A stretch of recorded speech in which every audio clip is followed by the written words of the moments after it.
Vibe, and I invite you to subscribe to my YouTube channel where each and every week I interview players one-on-one. And the cool thing about it is I always say I work for the fans. So I always take questions from you guys, ideas from you all, and I put that into my interviews with these players every week. And something very fun at the end of the interview is I do an activity like Office Olympics, just something really fun. And I don't always win, but that's not the point. Just so you guys can get the chance to see these players as people, not just as guys with helmets on running around on Sundays. It's really cool. So if I have your interest, please click subscribe to my YouTube channel and let me know what you think.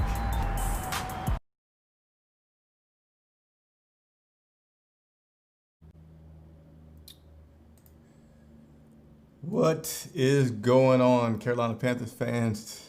My name is Chris Jenkins, credentialed member of the media, covering the Carolina Panthers for Charlotte Vibe. And today, Sunday, October 25th, Carolina Panthers just took on the New Orleans Saints, and it was a heartbreaker. It was a heartbreaker, at least for me. Final score in this game, Carolina Panthers 24, New Orleans Saints 27, and we were just that close from tying this game up and seeing what there was to offer in the YouTube. Hey, I want to remind you, like the video if you enjoy the content here. Helps other Carolina Panther fans find out about my channel, as well as if you watch it on Facebook or YouTube, I invite you to go on over. I'm sorry, if you watch it on Facebook or Twitter, I invite you to go on over to YouTube where I can interact with you and directly see your questions. Like to say man of the people, which means I work for you guys. I'm the only independent media covering the Carolina Panthers, 100% supported by the fans. So any super chats or online shopping at my store here, like you see, I got on the Carolina Vows shirt, which I feel is essential in these times because it's just basically saying you're going to be with this team no matter what. That's the kind of person I am. So let's go ahead and get into this post-game show, starting with reaction from coaches and players. Now, for me, when I was watching this game and Joey Slye missed that field goal, I said, man, this team is resilient. They're strong. They're well coached. All season, you just haven't seen them fold. And I said, man, after that missed kick, that is a moment where I feel like it just sucked the moment out of this team more than anything else. Now, you can't say whether or not that happened because there wasn't much game left after then. New Orleans Saints were able to just run out the clock. But it absolutely seemed like the most devastating of events, right? Joey Slye goes out there to kick this, what was it, 65-yard field goal. And I'm thinking, biggest thing I'm thinking is, are they going to block the kick? Because that's the most typical thing that happens with any long kick. It has to be a low kick, be able to go that distance. And it didn't even seem like the New Orleans Saints put a big rush on this whatsoever. And I'm thinking, okay, wow, we have a shot at this. Kick goes up, and it is perfectly dead center, rising up, looking good, going good. And then you're just like, huh? And it falls short. He did not make the kick. It was a 65-yard attempt. And so we'll go through some more of this, but when I saw that happen, I said, man, that has to be deflating. And I don't know where to put this, but I'm just going to tell you the facts. So we normally get to talk to Coach Rule after the game, and we did get to talk to Coach Rule after the game today, but it seemed like we had him for 3 minutes, 4 minutes, maybe 5 minutes. I know it was the shortest time ever after a game. I have no idea what went into that. I'm just telling you what I experienced. It was the shortest press conference that we had with Coach Rule. Talked about how disappointing that loss was today, considering that the defense really tightened up things. They only allowed 6 points in that second half compared to 21 points in that first half. Wasn't enough to do so. And on that on that third down, in which Teddy Bridgewater was sacked, that topic dominated the post-game questions with players and with coaches, all right? So with Coach Rule, he said that a lot of things need to happen, but what should not have all happened is Teddy Bridgewater taking that sack and then putting them into a 4th and 17. He said, and I was going to ask him this question because if you watch the broadcast, it showed the statistics on it's just being much more probable that they could get it going for 4th and 17 than they would kicking it. Well, stats aren't taking into consideration every single thing possible. They're not taking into consideration that you got Joey Slye with an incredibly strong leg on your football team. I think if you take the average NFL kicker, 65 yards is absolutely ridiculous. Not even something you consider, but we do have a kicker that we would consider able to kick that. And Joey Sly is not 100% capable because it's on the max of anybody's range that even has a strong leg. But he said that there's just not that many 4th and 17 plays. And Teddy Bridgewater, when asked about it, said, hey, like, would you have rather seen the offense go for that 4th and 17? You know, he didn't jump up and say, yes, yes, yes, let me go for it. Because you got, 17 yards. Saints defense is pretty good. That's just not a cakewalk. Neither is the kick, but, it's not like one had a dominating likelihood happening over the other. And I could see, and I would agree with Coach Rule going for that 65-yard field goal. So do me this favor watching this broadcast. Leave a comment below. Do you feel like Coach Rule should have gone for that 4th down field goal for 65 yards? Or would you have preferred to have seen Teddy Bridgewater, who had a heck of a game, had a great game, try to get to one of his speedy wide receivers and Robbie Anderson or DJ Moore, which has been, the #1 duo in terms of yardage this season? What do you feel should have happened on that last play call? Again, Teddy Bridgewater was another guy that we got to talk to after the game. And he said that he actually liked that play that was called on that 3rd down. DJ Moore said that he liked that play that was called after that 3rd down and felt like it was a play that had a chance. But once the ball was snapped and the chips started to fall where they did, it wasn't something that, it quickly collapsed. They quickly were able to see that they didn't have much place to go, and Teddy had to take the sack that he took. Moving on, the biggest name that we talked to post game was Joey Sly, and he talked about going for that kick. And I want to share with you guys some of the highlights from that Joey Sly post game show. When asked about when he saw that, he went from about a 54-yard attempt to then a 65-yard attempt, was that something that caught him by surprise or just something that just stood out during the process? And he gave us a really good glimpse. I think Joey Sly gave us a really good post-game show today, so I'm going to spend a moment talking about it. It didn't matter to him. I should say it didn't matter. It didn't influence him one way or the other, because he said what he typically does is once it seems like it's a situation where he's going to need to kick a field goal, he doesn't watch 3rd down because he knows that he can't control what's going to happen on that 3rd down play. What if they get 2 more yards? What if they go a little to the left? What if they go a little to the right? He doesn't ask for things like that to happen with the play so that he has any particular placement. He just goes to take that moment when he knows that he's about to be called up to go into his mental focus. These guys are almost like golfers when they go into this mental mechanics, mental peace, mental calm before they go out there to kick. So his mentality is just to focus on the moment when his number's called, go out there and make good contact with the ball. So it being a 65-yard attempt, how do you prepare for that, Joey? Do you make sure that you crank it up? He said he doesn't do that. He feels like a lot of guys do. And when you go to crank it up at an extra little notch to say, like, I'm trying to hit this really far, instead of just strictly focusing on the mechanics of what you need to do as a kicker to get good contact, to get good distance with the situation and the environment that you're kicking in, that you're going to pull the ball a little to the left or pull it to the right. And he feels like with his approach, and I like what he said, because he's like, you saw that ball that he kicked looked absolutely perfect in every way that a kick should look. And that's what you want to do as a kicker. You want to give yourself the best opportunity to have success on that. And it was dead center. It went up high, went far, and it was just a hair too short. And he even went as far to say, and I liked how candid he was, that if there is a kick that he could live with that he missed in his career, this kick could be it, because he did everything. It felt like everything was perfect. It's nothing that he regrets about the kick in any fashion. Is it still frustrating to miss the kick? Yeah, it's still frustrating, but it's one that he feels like he could miss. He could live with. And so that's the report for the post game. Wasn't a lot of energy. No, I shouldn't say that. I take that back. It wasn't that it wasn't a lot of energy. It just wasn't too many different things to talk about in this game. In my opinion, this game was a good game. You know, if you're a Panthers fan and you're wondering did David Tepper make the right decision getting Coach Rule to run this team and the head coach this team and giving him the long contract, and will we just have 1 year of success or will we go up and down? To me, you got to feel really good about this football team. Now, if you just want to be nitpicky and pick apart everything, you can, sure, go for it. But this team is 3-4. They are in every single game that they play.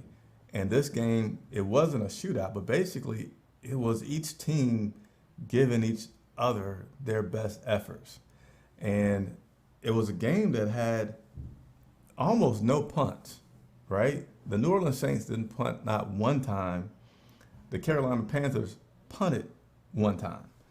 And turnovers, let me see if I can quickly find the turnovers. I didn't look up this stat before I got online. I know the Saints had one turnover.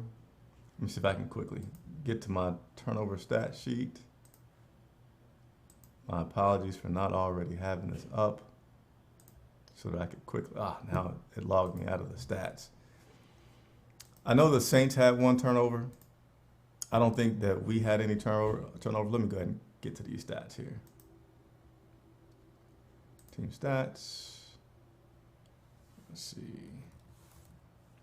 Yeah, Carolina Panthers had no turnovers. So the big thing in this game was the Saints dominated time of possession. They dominated time of possession. They dominated plays. Saints had 67 total plays. Carolina had 43. So that was 24 more plays that they had that we didn't have. So time of possession was the big thing in this game. And it was really going to be like who had the ball last was going to have the opportunity to win. And we had an opportunity not to win at this particular game. We had an opportunity to tie it, and we missed it, and we lost a close game. So I love this team. I think that we have great players, and we have even better coaches. Now, is it a perfect team? Can you pick out a guy that didn't do good or needs some improvement? Absolutely, and that's every single team. But overall, can you say this is a good team? I think so. Let's go ahead over a few stats. Hey, by the way, like to say, Man of the People, interactive shows. I love to interact. I love to have questions asked to me. If you have a question for a player, if you have a question for a coach, please let me know. I work for you guys. I will go and get those questions answered. And that is a good reason to subscribe to this channel if you're watching and you have not already done so. So, Shakid, I know you're watching. You had a question about for me to ask Coach Rule. I'm going to get to that in just a second. I'm going to continue to go over a few things that I have, and then any questions that you guys are submitting, please continue to do so. I'm going to come back and answer those in just a second. So let's go ahead and look at a few stats from today's game. Teddy Bridgewater, this guy is playing pretty darn good. 23 of 28. That was over 80%. 254 yards, 9.1 yard average, 2 touchdowns. Both of those were to DJ Moore. And look at this rating. I'm sorry that it got cut off there, but a 128 quarterback passer rating. Can you ask for a better game from Teddy Bridgewater? You can't. And that's why I say, like, you can be extremely nitpicky, and as a coach, I would expect to do so and could do so, but it was a solid effort. It was a solid game, good effort by the Carolina Panthers, good game plan, good adjustments at the half to limit them from all the touchdowns they were getting to just field goals in that second half. I like it. All right, so let's continue to move on. Man, look at this typo here. I put Mike Davis' name twice, but obviously I'm talking about Mike Davis. He had a game that he struggled. 7 carries, 12 yards, 1.7 yard average. So that's by far his worst performance of the season. But Rule said they weren't exactly going into this game looking and saying that we're going to run the ball a lot. It was a game in which they felt like they would have more passing than running, which I'm not mad at them for thinking about, right? Because if you look at this defense for the New Orleans Saints and you look at what happened last week against the Bears, if you're not going to dominate a team that has a great defense, then you play around to the area that you feel like you could have the success in. For them, that was the passing game. And if you look at the results of this game, you lost by a field goal. It was a good plan. It didn't work, but it was a good plan that gave you an opportunity to win. So Continuing on looking at some stats with you guys here this afternoon. And I always say guys, but I like to try to be mindful, guys and girls, right? So I'm sorry about that. Let's continue to move on. DJ Moore, 4 receptions on 5 targets. So his best game in terms of connections with Teddy Bridgewater. He had a lot of missed passes and drops in the previous week, but this week he had 4 receptions on 5 targets, 93 yards, and then continues to dominate with getting the ball far down the field. That's where his average yards per catch is coming in. You know, Robbie Anderson leads in the yards after the catch. DJ Moore's just getting the ball further down the field, and today I think it was 75 yards on that reception. Great. So I could only imagine that his average yards per catch ranking in the NFL is only going to go up at this point. Robbie Anderson, not far behind at all, 6 receptions on 8 targets, and I'm liking Robbie Anderson. You guys got to help me figure out a way to get Robbie on the show. I'm dying to get Robbie Anderson on the show. So he's not the first guy I'm going to be attempting to get on the show, but he's definitely in the crosshairs. Robbie, if you're watching, I need you to come on the show. 6 receptions, 8 targets, 74 yards. That was Robbie Anderson's performance. Let's go over to the defensive side. Shaq Thompson led with 13 tackles. Jeremy Chin, great rookie. He had 8 tackles and a pass deflection. Brian Burns got the only sack of the game, and it was a strip sack, and it was ironic, man. I was writing some notes, and I was on Twitter. So, hey, if you guys want to interact with me during the game, Twitter's the place to do that. I was writing my notes for the game, and I had written that Brian Burns is getting near the quarterback a lot. If he could just shorten up his attack, because he was going a little wide, almost, using a speed rush. You got to put a little combination of some power in there, too, so he can get in the inside. So, man, he's going to continue to develop and be a really good guy for us. The very next play, he goes and gets a strip sack on Drew Brees, causes the only turnover that the Saints had, put us in a position where I'm pretty sure we scored off of that, and made this game as close as it was. So another talent that's good to continue to watch and look out for. And so that'll cover up all of that. Won't cover up. That concludes all of my notes about today and this game.